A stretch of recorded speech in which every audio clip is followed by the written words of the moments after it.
Guys, welcome back to my YouTube channel. അപ്പോൾ ഞാൻ കൊച്ചിനെ വിളിക്കാൻ പോകാം കേട്ടോ. അപ്പോൾ ഞാൻ കഴിഞ്ഞ ദിവസം ഒരു വീഡിയോ ഇട്ടിട്ടുണ്ടായിരുന്നു എൻ്റെ കുറച്ച് ലൈഫിനെ കുറച്ചൊക്കെ ബന്ധപ്പെടുത്തിയും പിന്നെ നമുക്കറിയാവുന്ന കുറച്ച് ആൾക്കാരുടെയും എല്ലാം കൂടെ എന്ന് വെച്ചാൽ നമ്മുടെ കൂട്ടുകാരികളുടെയും നമ്മുടെ കൂട്ടത്തിലുള്ളവരുടെയും ഒക്കെ അനുഭവങ്ങളൊക്കെ വെച്ച് ഞാൻ കുറച്ച് കാര്യങ്ങൾ പറഞ്ഞിട്ടുണ്ടായിരുന്നു കേട്ടോ. ഈ പെൺകുട്ടികളെ വേറൊരു വീട്ടിൽ കല്യാണം കഴിച്ച് വിടുന്നതിനെക്കുറിച്ച് കുറച്ച് കാര്യങ്ങൾ കേട്ടോ. അപ്പോൾ ഞാൻ എൻ്റെ ലൈഫിലുണ്ടായ പ്രശ്നങ്ങൾ, എനിക്കുണ്ടായ വിഷമങ്ങൾ അതെല്ലാം ഞാൻ റെഡിയാക്കി എടുത്തത്.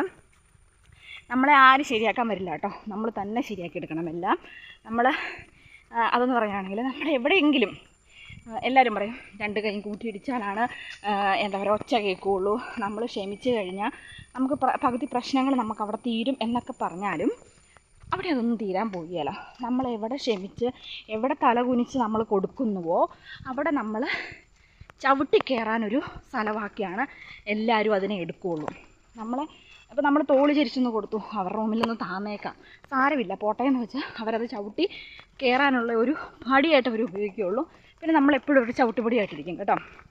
അപ്പം പിന്നെ ഞങ്ങളുടെ ഇടുക്കിയിലത്തെ ആൾക്കാരെന്ന് വെച്ചാൽ ഒരു പരിധിവരെ ആൾക്കാർ മറ്റുള്ളവരെ വേദനിപ്പിക്കുകയല്ല കേട്ടോ. പിന്നെ നമ്മളോട് എന്തെങ്കിലും ആരെങ്കിലും എന്തെങ്കിലും പറഞ്ഞാലും നമ്മൾ തിരിച്ചങ്ങനെ പറയാൻ പോവാറില്ല. എന്ന് വെച്ചാൽ മറ്റുള്ളവർക്ക് എന്ത് തോന്നും, അയ്യോ അവർക്ക് എന്നാ തോന്നും, അവർക്ക് വിഷമാവില്ലേ എന്നൊക്കെ ഒരു ചിന്ത ഞങ്ങൾക്ക് എല്ലാവർക്കും ഉണ്ട്, നമ്മുടെ ഇടുക്കിയിലുള്ള ആൾക്കാർക്കൊക്കെ ഉണ്ട് കേട്ടോ. അപ്പം അങ്ങനത്തെയൊക്കെ ചിന്ത വരുന്നതുകൊണ്ട് നമ്മളധികം ആൾക്കാരോട് തിരിച്ച് പറയാൻ പോവുകയില്ല. പക്ഷേ അങ്ങനെ ഒരിക്കലും വിചാരിക്കരുത്. നമ്മളോട് ഒരാൾ എങ്ങനെ പെരുമാറുന്നുവോ അത് അവർക്ക് തിരിച്ചു കൊടുക്കാവുള്ളൂ. നമ്മൾ പറയാതിരുന്ന് കഴിയുമ്പോൾ അവരോർക്കും, ഓ അവളോട് പറഞ്ഞിട്ട് അവൾക്ക് ഒരു കുഴപ്പമില്ല, അവൾ ക്ഷമിക്കുമല്ലേ, അപ്പം പിന്നെയും പറയും. അപ്പം നമ്മളോട് ഒരാൾ എങ്ങനെ പെരുമാറുന്നുവോ അങ്ങനെ തന്നെ തിരിച്ചും അവരതേ അർഹിക്കുന്നുള്ളൂ, അവർക്കത് തിരിച്ച് കൊടുത്താൽ മതി. ഗൈസ്, ഇവിടെ ഒരു എരുമ നിൽപ്പുണ്ട് കേട്ടോ. മിക്കവാറും ഇവിടെ ഒരു എരുമേനെ കിട്ടിയിട്ടുണ്ട് കേട്ടോ. ഞാൻ വില്ലികമ്മയ്ക്ക് പോരുവന്നെ, എടാ എന്നെ ഒന്നും ചെയ്യല്ലോട്ടൂടാ, എടാ ഞാനൊന്ന് കടന്നു പോയിക്കോട്ടെ, ഒന്ന് മാറാവോടാവേ. കണ്ടോ, അത് എന്നെ അനുസരണ സ്നേഹമുള്ള സാധനമാണെന്നറിയോ എരുമ. ഇത് കണ്ടപ്പോൾ എനിക്കൊരു എരുമക്കുട്ടി ഉണ്ടായിരുന്നു കേട്ടോ. ഞാൻ അവൾക്ക് മായാമോഹിനി എന്നൊക്കെ പേരിട്ടായിരുന്നു വിളിച്ചുകൊണ്ടിരുന്നത്. നല്ല സ്നേഹമുള്ളായിരുന്നു കേട്ടോ. അപ്പോൾ ഞാൻ കടന്നു പോന്നു. അപ്പോൾ നമ്മൾ വിഷയത്തിൽ നിന്ന് വഴുതി മാറിപ്പോയി. നമ്മളോട് ഒരാൾ പെരുമാറുന്ന രീതിയെക്കുറിച്ചല്ലേ പറഞ്ഞത്. നമ്മളോട് ആരെങ്കിലും എന്തെങ്കിലും പെരുമാറിയാൽ നമ്മൾ അതുപോലെ തന്നെ തിരിച്ച് പെരുമാറാവുള്ളൂ. നമ്മൾ എവിടെ ക്ഷമിച്ചോ അവിടെ നമുക്ക് വിലയില്ലാണ്ടാവുകയോ ചെയ്യുന്നത് കേട്ടോ. ഇതൊക്കെ ഞാൻ മനസ്സിലാക്കിയെടുത്തത് കുറച്ച് സമയം കഴിഞ്ഞിട്ടാണ് കേട്ടോ. അപ്പോൾ അതുകൊണ്ടിപ്പോൾ നമ്മൾ ആരോടും പ്രത്യേകിച്ച് സെൻറ്റിമെൻറ്റ്സ് ഒന്നും ഒരിക്കലും പാടില്ല. ഈ സെൻറ്റിമെൻറ്റ്സ് നമുക്ക് പല രീതിയിലുള്ള പ്രശ്നങ്ങളുണ്ടാക്കും. നമ്മൾ അവരോട് കൂടുതൽ ക്ഷമിക്കാനും നമ്മൾ അവരോട് സെൻറ്റിമെൻറ്റ്സ് കാണിച്ച് കഴിയുമ്പോഴത്തേക്കും പക്ഷെ നമ്മുടെ മൈൻഡാണ് ഭയങ്കരമായിട്ട് വിഷമിക്കുന്നത്. നമ്മളെ ഭയങ്കരമായിട്ട് ഡിപ്രഷൻ അടിച്ച് നമുക്കൊരു തരം ഭ്രാന്ത് പോലെയാവും, ഒരു നെഗറ്റീവ് വൈബായിരിക്കും ചുറ്റിനും. അപ്പോൾ അതുകൊണ്ട് നമ്മൾ ആരുടെ അടുത്തും മറ്റുള്ളവരെ ഉപദ്രവിക്കാൻ പോവാതിരിക്കുക. മാക്സിമം നമ്മളെ എങ്ങോട്ട് ഉപദ്രവിക്കുന്നവരുടെ അടുത്ത് മിണ്ടാതിരിക്കണ്ട, എന്തെങ്കിലുമൊക്കെ പറയുക അവരോടും. പിന്നെ ഇപ്പം നമുക്കാണേലും അറിയാം, നമ്മുടെയൊക്കെ ചുറ്റും കുറേ ആൾക്കാരുണ്ട്. നമ്മൾ ഇഷ്ടപ്പെട്ട ഒരു ഡ്രസ്സ് ഇട്ട് കഴിഞ്ഞാൽ അതിനെക്കുറിച്ച് പറയാൻ ഒത്തിരി പേര് വരും അല്ലേ.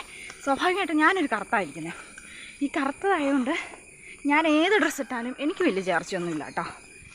ഇപ്പോൾ വണ്ണം കൂടെ ഉള്ളതുകൊണ്ട് ഒന്നും ശരിയല്ല. അപ്പം ഞാൻ എന്തെങ്കിലും ഡ്രസ്സൊക്കെ ഇട്ട് കഴിയുമ്പോഴത്തേക്കും മറ്റുള്ളവരാണ് അഭിപ്രായം പറയുന്നത്, അയ്യോ അത് കൊള്ളിയേല. നമ്മളൊരു കോൺഫിഡൻറ്റോട് കൂടി മേടിച്ചൊരു ഡ്രസ്സായിരിക്കും. അപ്പോൾ അവർ പറയും, അയ്യോ കൊള്ളിയേല, ഇതെന്നെ ഇങ്ങനത്തെ ഡ്രസ്സ് മേടിച്ചേക്കുന്നേ, അയ്യോ ഒട്ടും ചേരിയല്ല, ഭയങ്കരമായിട്ട് കറുപ്പ് എടുത്ത് കാണിക്കുന്നത്.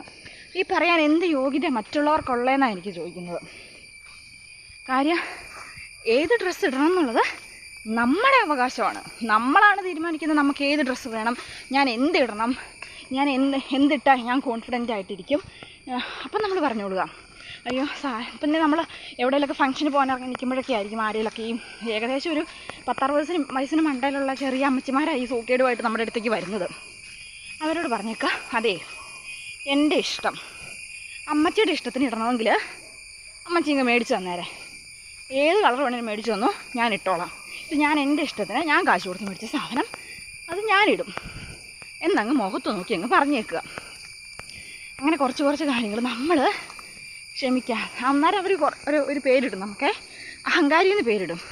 ഇത് സാരമില്ല, ഒറ്റ തവണ ആ പേര് വീഴുള്ളൂ. പിന്നെ നമുക്കിഷ്ടമുള്ള ഡ്രസ്സൊക്കെ നമുക്കിടാം. പിന്നെ അതുപോലെ തന്നെ ആൾക്കാരുടെ മുന്നിലൊക്കെ നമുക്ക് പോകാനൊക്കെ ഒരു എന്തെങ്കിലും ഇട്ട് പിന്നെ ആ ഒരു അവരങ്ങനെ പറഞ്ഞു കഴിഞ്ഞാൽ പിന്നെ നമുക്ക് ആ ഡ്രസ്സ് ഇട്ട് മറ്റുള്ളവരുടെ മുന്നേ പോകാനൊരു നാണമായിരിക്കും. പിന്നെ അവരെന്നെ വിചാരിക്കുമെന്ന് തോന്നും. Full negative. നമുക്കൊന്നിനും ഒരു ഉത്സാഹമില്ല. നമ്മുടെ മൂഡ് വരെ പോകും കേട്ടോ. അപ്പോൾ നമ്മൾ തിരിച്ചു പറഞ്ഞാൽ നമുക്കൊരാശ്വാസം. ഞാനൊന്ന് പറഞ്ഞുകൊണ്ട് പുള്ളിക്കാരത്തേക്ക് ഇച്ചിരി കൊണ്ടു കാണുമായിരിക്കും എന്ന്.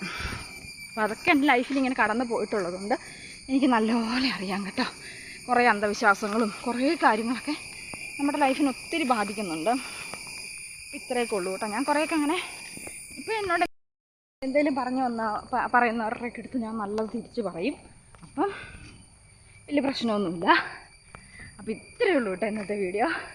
അപ്പോൾ എല്ലാവർക്കും Tata, bye bye, take care.